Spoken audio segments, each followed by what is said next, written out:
Am tot auzit în ultimul timp foarte multe persoane care, ultimul timp, ultimii ani, foarte multe persoane care au probleme cu ficatul gras.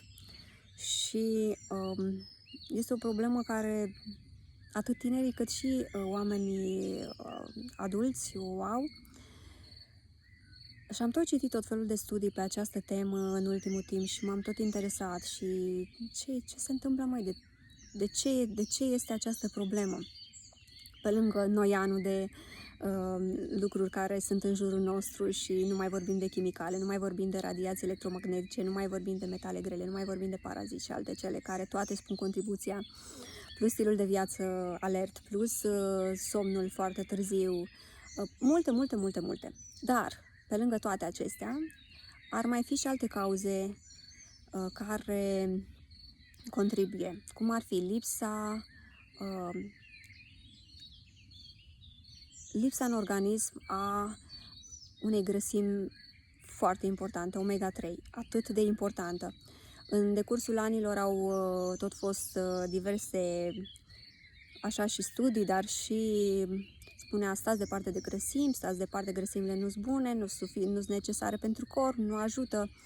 Da, dar uitați-vă că de când oamenii au scos grăsimile din alimentație și mănâncă mai low fat, așa, mai fără grăsimi, au început să fie tot felul de probleme. Nu faceți și voi oare conectarea între aceste două lucruri? Și am reușit să găsesc mai multe studii pe tema asta care spun că da, grăsimile saturate în special ne ajută foarte mult și am rămas uimită. Zic, uite mai că după atâta timp au reușit prin 2017, 2018, în 2020 au făcut un nou studiu pe tema asta și au spus grăsimile saturate ajută și previn bolile cardiovasculare, dar previne și ficatul gras, că de acolo am pornit. Plus multe altele, colesterolul și alte nebunii de astea, echilibrează testosteronul, echilibrează progesteron, deci foarte multe conectate cu aceste grăsimi. Noi oricum de foarte mult timp am început să introducem grăsimi concentrate în alimentație și a fost o problemă la un moment dat, cineva mi-a zis, păi, uleiul de cocos sau untul de cocos este grăsime saturată, face colesterol, la, de unde?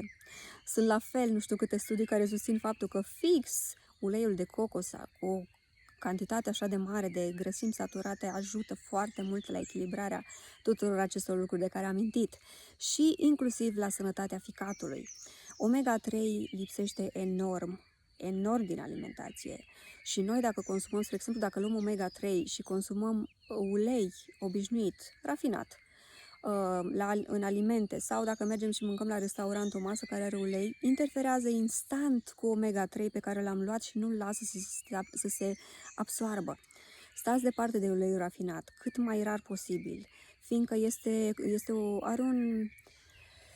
are omega-6 foarte mult și are și omega-3 și omega-9 câteodată, dar acel echilibru nu este ideal pentru corp. Și omega-6 este în mare parte, un procent foarte mare în el, într-o formă care, cum am mai spus, nu lasă omega-3 pe care dacă o luăm separat, sub formă de pastiluțe din acelea uleioase sau lichid, nu lasă să se instaleze în corp, să se stabilizeze, să se absoarbă. La fel și semințele prăjite, la fel, au un conținut foarte mare de omega-6. Tot ce e prăjit, caju, semințe de dovleac, semințe de floarea soarelui, migdale, toate au omega-6 la greu. Ce este de fapt chestia asta? Acest fel de ulei prăjit care e supus la temperatură mare este proinflamație. Într-un corp în care există inflamație foarte multă, de fapt ăsta este procesul de îmbătrânire, în care începem să avem foarte multă inflamație în corp și începem să îmbătrânim. Inflamația aceasta începe undeva pe la 30 de ani, spun ei, dar mai nou studiile spun că începe și mai devreme, undeva pe la 16-17 ani, deci vă dați seama, din cauza atâtor mâncăruri procesate și faptul că adolescenții au început să consume foarte multe chipsuri, foarte multe produse și mâncăruri din acestea semi-preparate și așa, care nu sunt tocmai pro-sănătate, ci pro-inflamație. Și întorcându-ne acum la ficat gras, este foarte important să ne dăm seama că omega-3 este foarte, foarte important pentru a ne menține un ficat sănătos. Și pe lângă asta, să stăm cât mai departe, și nu o spun eu, deci astea nu sunt informațiile mele și nu informații unei singure persoane, unui singur om de știință. Sunt foarte multe studii pe acest subiect, sunt foarte mulți medici din Statele Unite care susțin aceste lucruri și din alte părți. Cum am zis, omega-3 e foarte importantă zilnic, timp de o viață. Și grăsimi saturate, dacă s-ar putea, ar fi foarte bine, dacă am putea introduce zilnic în alimentația noastră, orice vreți voi, orice vreți, smântână grasă, unt gras, dar real, deci făcut din lactate reale, untură, slănină, ce vă place vouă, nu știu, e alegerea fiecăruia ce feluri de grăsimi saturate aleg. Deci nu e o chestie că îți spun eu ce să faci. Nu. Fiecare alege grăsimea saturată care este pe plac. Ulei de cocos, v-am zis la fel. Ulei sau unt de cocos este categorisit la grăsime saturată. De asemenea, carbohidrații și tot ce înseamnă starches și tot ce înseamnă amidon și categoria, cum ar veni, dacă ar fi să vorbim despre cele care conțin amidon, aici am putea încadra cartofii, în special cartofii foarte mult amidon și de multe ori spun că orezul la fel are un procent foarte mare. Marea majoritatea celor care încep să bată pe partea asta de stil de viață echilibrat spune eliminați cartofii, să de consumat cât mai rar posibil, au foarte mult amidon, acel amidon care face mai rău în intestin și blochează intestinul sau blochează parțial intestinul. Consumați cu măsură și cât mai rar posibil. La un moment dat noi am și scos complet din alimentație și vreo 5 ani n-am mai mâncat deloc cartofi, decât foarte, foarte rar, un cartof fier sau o salată de orientală, dar asta este concluzia, deci anumite alimente ne fac rău și trebuie să ne dăm seama că, mai ales la ficat gras, carbohidrații și tot ce înseamnă cartofi, orez, ăstea care se lipesc așa, care sunt lipicioase, acestea sunt alimente care la fel se întâmplă la fel fac aceeași acțiune au și în intestin.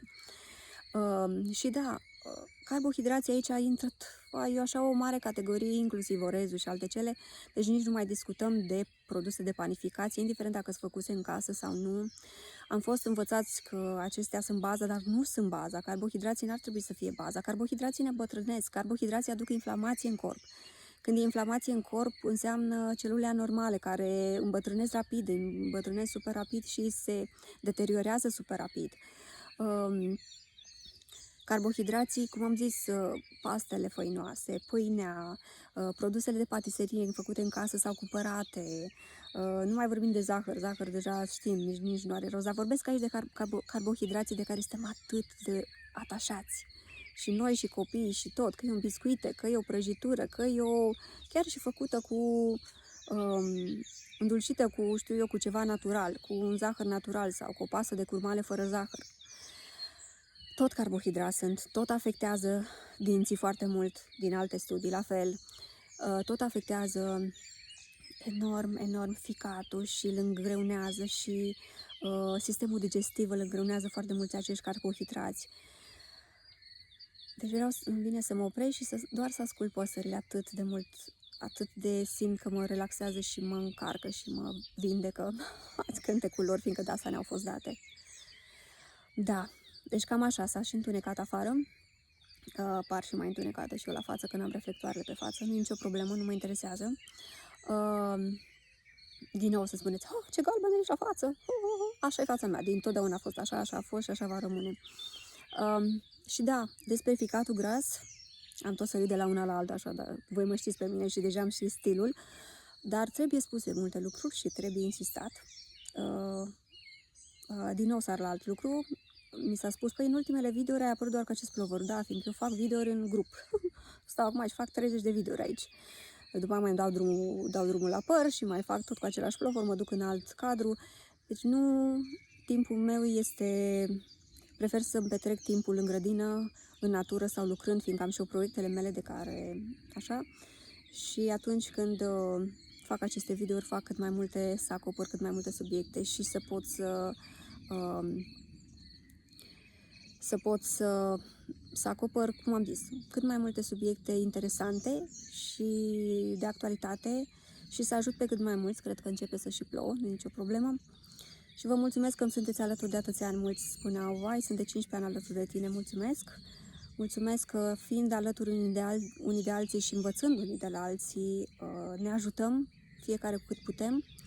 Și asta cred că e cel mai important în lumea asta, să fim cât mai aproape unii de alții și să fim teachable, să fim deschiși, să învățăm unii de la alții, nu să spun, eu dețin adevărul absolut, nu vreau să mai aud de restul sau nu vreau să aud informații noi.